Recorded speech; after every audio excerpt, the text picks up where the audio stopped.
उस समय की जनगणना के बाद की आबादी के आधार पर परिसीमन हुआ, सीटों की संख्या बढ़ी, लेकिन 1976 में संविधान में संशोधन करके परिसीमन को रोक दिया गया और वह परिसीमन रुका हुआ है 2026 तक। 26 में उसकी समय सीमा समाप्त होने वाली है, लेकिन दक्षिण के कुछ राज्य फिर से इस बात के विरोध में लग गए हैं, दबाव बनाने में लग गए हैं भारतीय सरकार के जो परिसीमन का काम आगे भी न हो। लेकिन इससे हम लोगों का बिहार के अगल बगल के राज्यों का बहुत ही नुकसान है। संविधान के अधिकार के हिसाब से अगर परिसीमन होगा तो बिहार में लोकसभा क्षेत्रों की संख्या आज की जनसंख्या के हिसाब से कम 40 की जगह 60 हो सकती है। लेकिन अगर नहीं परिसीमन हुआ तो नुकसान हमारा हो रहा है और आगे भी नुकसान होगा। सीटों की संख्या बढ़ेगी, उससे हमारे प्रतिनिधि ज़्यादा जाएंगे दिल्ली जीत करके।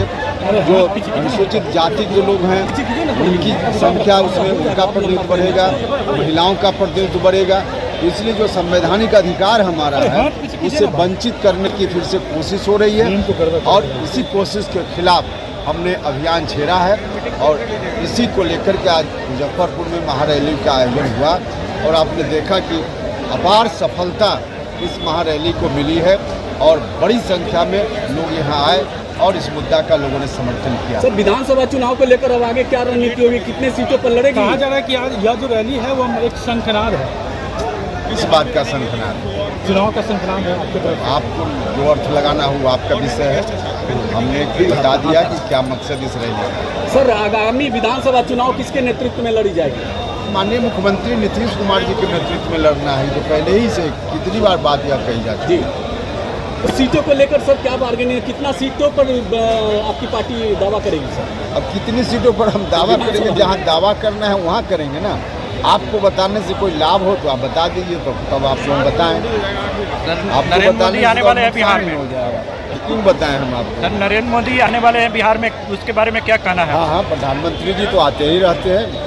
इतना लोकप्रिय जनप्रिय प्रधानमंत्री पहली बार है जो दिल्ली में सिर्फ नहीं रहते, दिल्ली से योजना नहीं बनाते, जाते हैं लोगों के बीच, सब राज्य में जाते हैं। बिहार में अभी कुछ दिन पहले आए थे शाहबाद की धरती पर, उसके पहले मधुबनी आए और सिवान आने वाले हैं।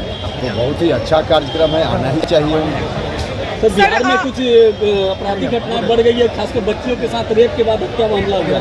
देखिए, घटना हुई है, हम भी इसे एडमिट करते हैं, लेकिन घटना के बाद प्रशासन का जो दायित्व है उस दायित्व का निर्वहन प्रशासन कर रहा है।